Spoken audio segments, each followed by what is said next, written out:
Yo les gars, j'espère que vous allez bien. De retour encore pour une nouvelle vidéo. C'est votre G.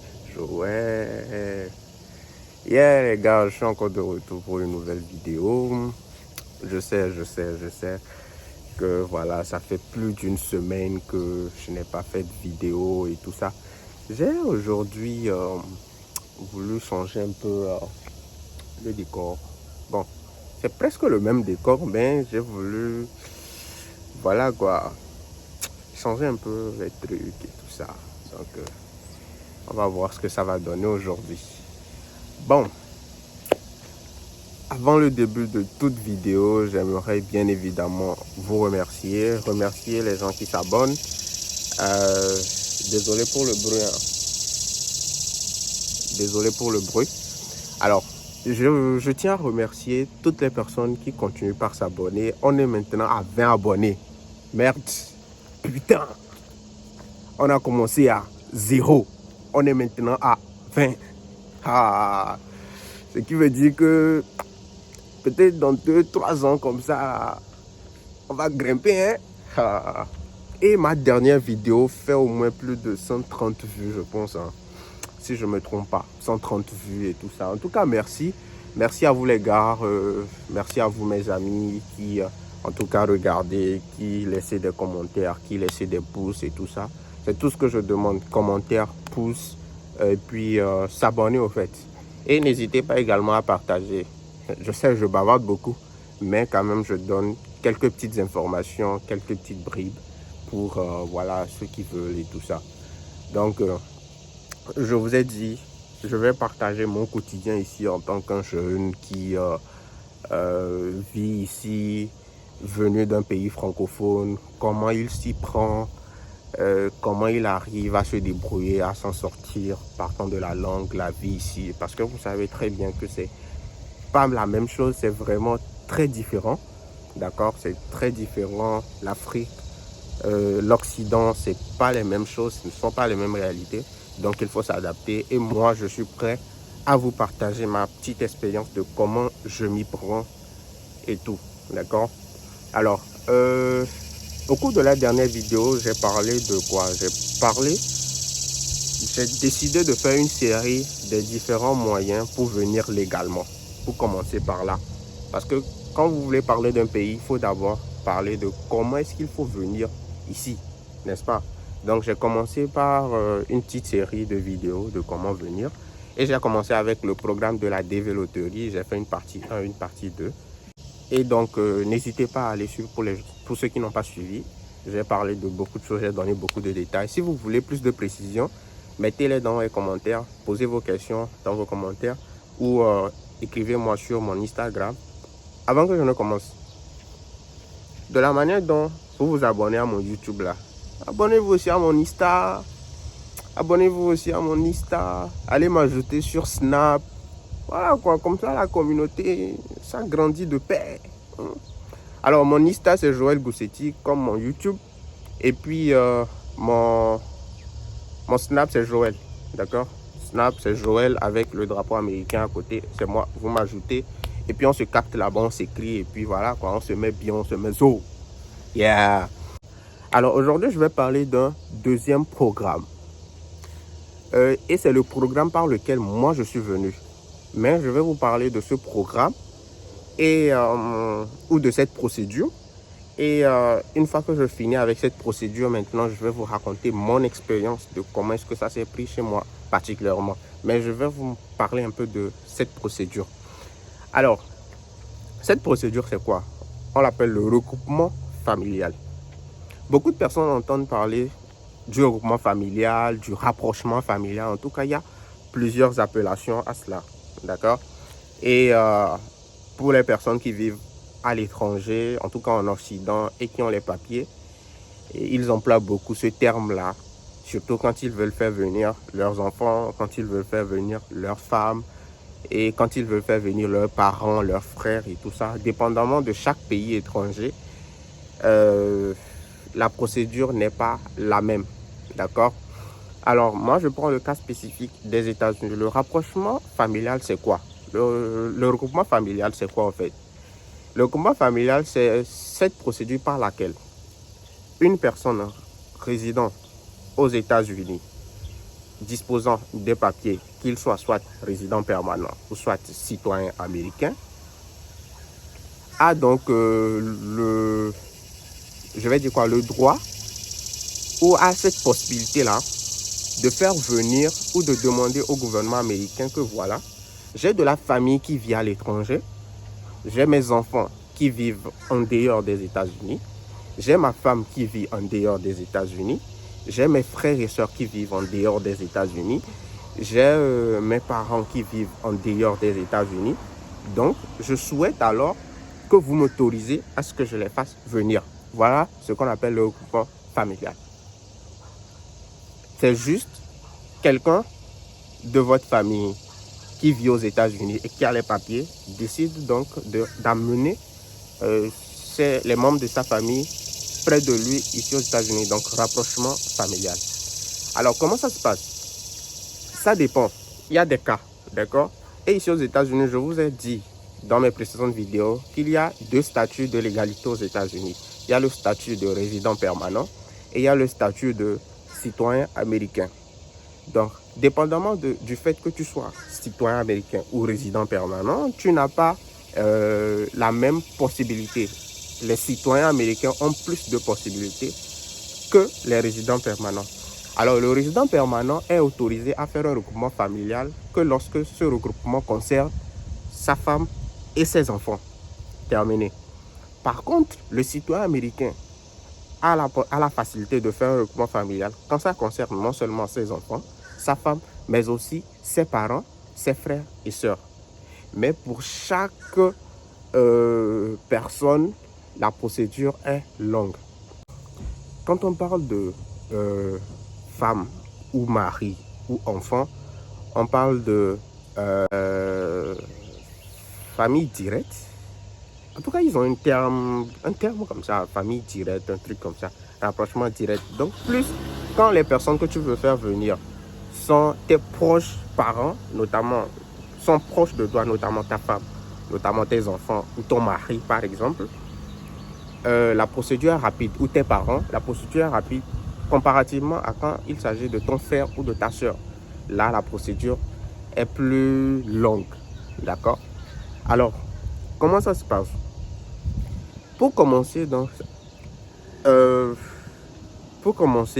d'accord, quand tu es résident permanent, sache que la procédure, quand tu veux faire venir, parce que je vous ai dit, les résidents permanents peuvent faire venir uniquement leur femme ou leur mari ou leurs enfants. Et la procédure part donc de 2 ans et demi à 3 ans, maximum 4 ans. Généralement, c'est 2 ans et demi à 3 ans, mais avec la Covid et tout ça, les dossiers prennent un peu plus de temps, donc ça va à maximum 4 ans. Donc ça prend 4 années, toute la procédure. Mais les citoyens américains, c'est moins que ça. Donc si pour les résidents prennent 4 ans, c'est que pour les citoyens américains, peut prendre 2 ans et demi, voire 3 ans maximum. D'accord? Ok. Donc, pour commencer, quand tu veux faire une procédure de rapprochement familial, pour commencer, la personne qui vit aux États-Unis remplit le formulaire qu'on appelle le I-130. Ça s'appelle le I-130. C'est le formulaire de pétition. Ça veut dire que quoi? Il lance la pétition. Il lance une pétition auprès donc de l'immigration américaine pour leur notifier qu'il souhaite faire venir des personnes de sa famille qui vivent à l'extérieur des États-Unis. Donc, il lance la pétition qu'on appelle le I-130. Et sachez que tous les formulaires qui sont lancés sont avec des prix. D'accord? Il y a des prix, il y a des frais à payer. D'accord? Et dépendamment de si tu passes par un avocat ou dépendamment de si tu fais ça toi-même. Si tu passes par un avocat, sachez qu'en plus des frais pour ces formulaires-là, il y a également les frais d'avocat à payer et ça revient plus cher. Mais si tu le fais toi-même, parce que oui, tu peux le faire toi-même, tu peux mettre, mais il faut bien maîtriser la chose au fait. Il faut bien chercher, bien maîtriser, bien demander aux personnes qui l'ont déjà fait eux-mêmes pour qu'ils puissent t'accompagner. En ce moment, tu paieras seulement que les frais de formulaire. D'accord? Maintenant, si vous voulez les prix exacts à tous les formulaires dont je vais parler dans cette vidéo, n'hésitez pas à me les dire en commentaire. Je ferai une vidéo pour vous les partager. Alors, quand il remplit ce formulaire qu'on appelle le I-130, le I-130, qu'il envoie à l'immigration, après notamment 5 jours, 1 semaine, maxi 2 semaines, maxi 2 semaines, sinon c'est moins que ça. L'immigration lui renvoie donc une notification pour lui dire « Ok, tu as envoyé ta pétition, nous avons vu. » Bien sûr, cette pétition part avec des preuves à l'appui. Naissance, en tout cas tout ce qui rentre en jeu pour prouver réellement le lien de parenté entre toi et la personne que tu es en train d'amener. Si c'est ta femme, si c'est tes enfants, si ce sont tes parents, si ce sont tes frères, il y a beaucoup de preuves à fournir, notamment l'acte de naissance, des photos. En tout cas, il y a beaucoup de choses à fournir et tout ça.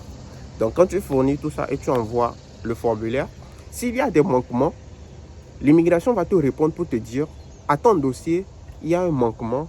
Donc, voilà, il faut veiller à corriger donc cette erreur-là où nous avons besoin de plus de documents. Une petite anecdote, quelqu'un souhaitait faire venir son papa et il a lancé la pétition. Et quand il a lancé la pétition, l'immigration lui répond pour lui dire qu'on a besoin de plus de preuves pour démontrer réellement que c'est ton papa. Donc, vous voyez à quel point, en fait, ici, tout ce que tu fais, c'est une question de preuves. On veut beaucoup de preuves. Et sachez que ce n'est pas facile. Je sais de quoi je vous parle. Donc, quand tu lances cette pétition et que tout est bon, il n'y a pas quelque chose à corriger et tout ça. Quand l'immigration te répond, ils vont juste t'envoyer un accusé de réception pour dire « Ok, nous avons reçu tes dossiers, nous allons commencer le traitement. » Et sachez qu'il y a plusieurs étapes. Donc ça, c'est la première étape. Ça, c'est la première étape. L'immigration, qu'on appelle le USCIS. USCIS, c'est quoi même? United... USCIS. Attendez. Attendez. United Service of Citizens. Bon, bref, allez sur Google, cherchez USCIS. Moi, j'ai oublié. Avant, je connaissais, mais j'ai oublié. Bref, c'est l'immigration, USCIS. Donc, quand ils vous répondent, ils vous disent qu'ils vont traiter le dossier. Alors, sachez que ce dossier-là prend assez de temps pour avoir l'approbation du USCIS. Et quand je vous dis que ça prend du temps, généralement, ils disent minimum 6 mois. 6 mois minimum. D'accord? Moi, je pars toujours du minimum et du maximum. Je n'aime pas donner les périodes pour dire que sur le site, ils ont dit de tel temps à tel temps. Parce que non. Mais minimum, c'est 6 mois. Quand vous envoyez, sachez que vous ne pouvez pas avoir d'approbation du USCIS avant 6 mois. Mais avec Covid, c'est minimum 1 an. Et moi, je vous dis que cette approbation peut même aller jusqu'à 2 ans, voire plus de 2 ans. Parce que moi, dans mon cas, ça a pris même plus de 2 ans. Ça a pris 2 ans, 3 mois pour avoir cette approbation du USCIS. D'accord? Ok. Donc, quand vous envoyez comme ça, vous patientez. Alors, après 1 an, et puis vous ne faites rien. Ça dit que vous attendez juste. Vous êtes là, vous attendez juste. Vous n'avez rien à faire au fait. Rien du tout. Ils ne vont rien vous dire, ils ne vont pas vous appeler. Rien. Quand vous avez soumis, vous attendez. Vous attendez.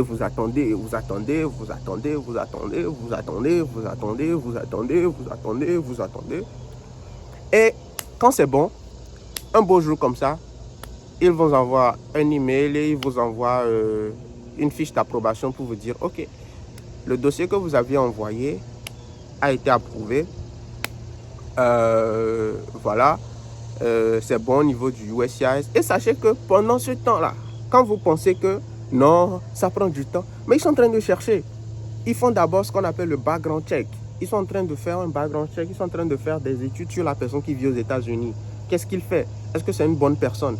Est-ce que si on l'autorise à amener les personnes qu'il souhaite amener, est-ce qu'il pourra prendre soin d'eux? Est-ce qu'il pourra les prendre en charge?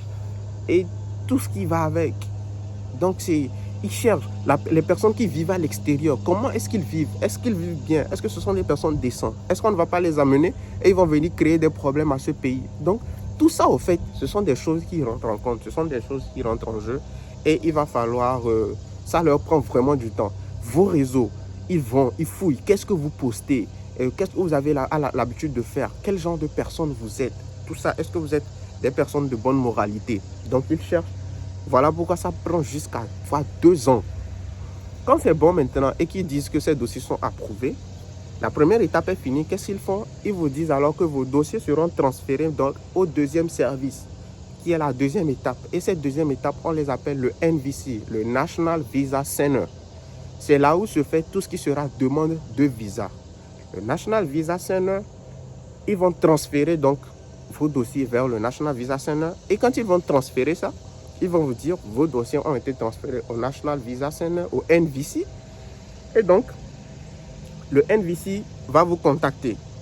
Donc, quand c'est transféré, le NVC reçoit. Le NVC va vous envoyer donc une notification pour vous souhaiter la bienvenue. Ils appellent ça Welcome Letter. Et ils vont vous dire qu'on a besoin de documents. Comment on appelle ça? De plus de documents. D'accord? Donc, quand ils vont transférer vos documents, vous aurez ce qu'on appelle un case number et un invoice number. Ces deux numéros vont vous permettre d'accéder à votre compte NVC pour soumettre les documents et tout ça. D'accord? Ok. Donc, quand c'est comme ça et tout ça, quand vous recevez le welcome letter, une fois que vous avez le welcome letter, ils vont vous dire qu'ils ont besoin de plus de documents. Voilà là où maintenant la personne qui est au pays que vous souhaitez faire venir là, c'est là où maintenant il va bouger son cul. Ils ont besoin donc des birth certificates. Bon, quand je vous partagerai mon expérience personnelle, je vous donnerai plus en détail les documents. Mais je vais faire une généralité. Ils ont besoin de birth certificates. Ils ont besoin de... Et ces birth certificates doivent être traduites, bien sûr, en anglais. Donc, ils ont besoin du français et de l'anglais. Ils ont besoin du casier judiciaire traduit et en français et en anglais. Ils ont besoin de photos passeport respectant les dimensions. Photo passeport américain 600 x 600 à soumettre. Et je pense que là, c'est bon. Ça, c'est pour les enfants, pour la femme et tout ça. En tout cas, dépendamment de chaque procédure, il y a des documents adaptés à envoyer qu'ils vous diront et tout ça. Maintenant, la personne qui vit ici doit envoyer le affidavit of support. Sachez que le affidavit of support pour la développerie, quand tu veux sponsoriser quelqu'un, est différent du affidavit of support de quand tu fais le regroupement familial. Il y a un affidavit of support qui est attribué à cela. Il y a le W2 form, il y a les tax return. Et on vous demande W2 form tax return pour cette personne qui vit aux États-Unis des 3 précédentes dernières années, pour voir au fait combien est-ce qu'il fait comme argent par mois. Et c'est en fonction de l'argent qu'il fait par mois qui stipule que oui, avec ce qu'il fait comme argent par mois, il peut prendre en charge les personnes qu'il est en train de vouloir faire venir. Donc, même si ces personnes ne travaillent pas, ils pourront vivre parce que le salaire d'une personne peut prendre en charge 2, 3 personnes, ainsi de suite. Mais quand le salaire que tu as ou l'argent que tu fais par an ne suffit pas, tu peux te faire co-assister. Donc, tu peux demander à... C'est-à-dire que la personne qui vit aux États-Unis peut demander à un frère, à un collègue, à un ami de le co-sponsoriser. Donc, cet ami-là va prendre également pour lui et ajouter un co-sponsor pour que les deux puissent suffire et faire venir la personne que vous voulez faire venir. Donc, vous soumettez tous ces documents. Et maintenant, les personnes qui sont au pays vont remplir quoi? Ils vont remplir la DS 260. Rappelez-vous, quand je parlais de la loterie visa, je parlais du DS 260. C'est le formulaire de visa immigrant. Donc, ils vont remplir la DS 260. Vous allez soumettre tous les documents qu'il faut et tout ça. Donc, sachez que ça va vous prendre du temps parce qu'il faut aller les traduire. Il faut... En tout cas, si vous ne vous êtes pas pris plus tôt, ça va prendre du temps. Et... dépendamment du temps que ça va prendre, quand vous avez tout le temps qu'il faut pour soumettre. D'accord? Vous avez tout le temps qu'il faut pour soumettre. Sachez que c'est le USCIS au début, c'est là où c'est plus long. Sinon, quand quand vous avez l'approbation du USCIS, le reste, il faut juste compter 1 an et demi, 1 an et demi, 1 an, pour vraiment finir tout ça. Donc, quand le NVC reçoit tous ces documents, tout est bon et tout ça, ils vous disent, OK, nous avons reçu tous vos documents, et vous attendez 3 semaines. 3 semaines, voire 1 mois, souvent moins que ça. Et quand ils vont vérifier tous ces documents et qu'ils vont voir que, OK, tous les documents que vous avez fournis sont bons, vous avez respecté tous les différents types de documents qu'on vous a demandé, vous avez tout envoyé, tout est OK, vous allez donc recevoir ce qu'on appelle le DQ. Le DQ, on va dire quoi? Ça veut dire que vos dossiers sont documentairement qualifiés.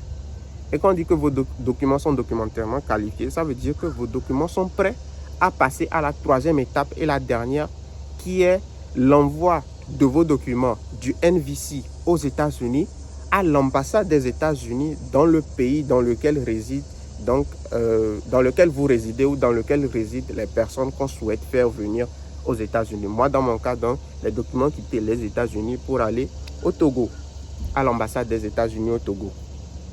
Et donc, quand vous recevez votre DQ et tout ça, vous pouvez de temps en temps checker donc sur le site ceac.state.gov pour voir au fait si vos dossiers sont toujours au NVC ou à, comment on appelle ça, ou c'est en train d'être transféré à l'ambassade de Lomé. Bref, il y a toujours des moyens pour vérifier et voir l'avancée du dossier. Donc, quand vous recevez le DQ, tout ce que vous attendez, c'est une notification du NVC pour vous dire au fait quand est-ce que l'ambassade est disponible pour vous recevoir en interview. Parce que depuis que vous avez commencé, ça fait plus de 2 ans, 3 ans, tout ce que vous soumettez, c'est en ligne. Maintenant, il faut que l'immigration se rassure que les personnes qui ont soumis les documents sont des personnes réelles, ce n'est pas des robots, et que ces personnes, au fait, doivent venir confirmer que oui, les documents que nous soumettons, c'est nous, et que, voilà, c'est réel, au fait. Vous voyez un peu ce que je veux dire par là. Voilà. Donc, ils doivent avoir une confirmation. Et pour avoir cette confirmation, comme vous n'êtes pas encore aux États-Unis, d'accord? Et pour avoir cette confirmation, comme vous n'êtes pas encore aux États-Unis, alors, la personne ou l'autorité américaine habilitée à vous recevoir, ce n'est que le consulat qui se retrouve, le consulat des États-Unis qui se retrouve dans votre pays. Je ne sais pas si vous me comprenez. OK. Donc, une fois que c'est fait, vous attendez votre lettre d'interview, n'est-ce pas? Et rappelez-vous, je vous ai toujours dit, dépendamment du fait que la personne qui vous fait venir est citoyen ou résident permanent, les résidents permanents, c'est plus long. Mais les citoyens, ça va plus vite. Alors, après avoir checké, j'ai remarqué que pour les citoyens, généralement, ça prend 3 mois pour recevoir une lettre d'interview. Parce que sachez aussi que, dépendamment de la personne qui vous fait venir, s'il est citoyen ou résident permanent, il y a un nombre de visas limité pour les personnes qui viennent grâce à des résidents permanents. Le type de visa donné chaque année est limité. Mais par contre, les personnes qui viennent sous l'aile d'un citoyen américain, parce que la personne qui les fait venir est citoyen américain à la nationalité américaine, là, il n'y a pas de limitation de visa. Vous voyez? Donc, généralement, j'ai remarqué les personnes qui viennent sous l'aile d'un citoyen américain, leur temps d'attente pour aller à l'interview, c'est généralement 3 mois. Mais les résidents permanents, c'est plus que ça. Ça va jusqu'à 7, 8 mois. Je sais de quoi je vous parle. Alors, vous attendez, vous patientez, vous patientez, vous patientez, vous patientez. Et je vous dis, si vous savez que la personne qui vous fait venir est citoyen américain, donnez-vous 3 mois pour recevoir cette lettre. C'est-à-dire que avant 3 mois, n'espérez pas avoir une lettre. Maintenant, si la personne qui vous fait venir est résident permanent, donnez-vous 6 mois. Avant 6 mois, n'espérez pas avoir une notification du NVC pour vous dire que vous avez interview à l'ambassade. Alors, vous patientez. Et quand c'est prêt, quand vous êtes sur le point de recevoir votre email de la part du NVC pour vous dire au fait que votre interview sera tel jour à telle heure, vous allez recevoir une pré-notification du NVC qui va vous dire au fait que oui, votre dossier est toujours en cours de traitement et nous continuons par discuter avec l'ambassade pour trouver une heure et une date pour votre interview. Donc, quand vous recevez cette pré-notification, sachez que les 2 semaines qui vont suivre ou les 3 semaines maximum, vous allez recevoir votre lettre d'interview.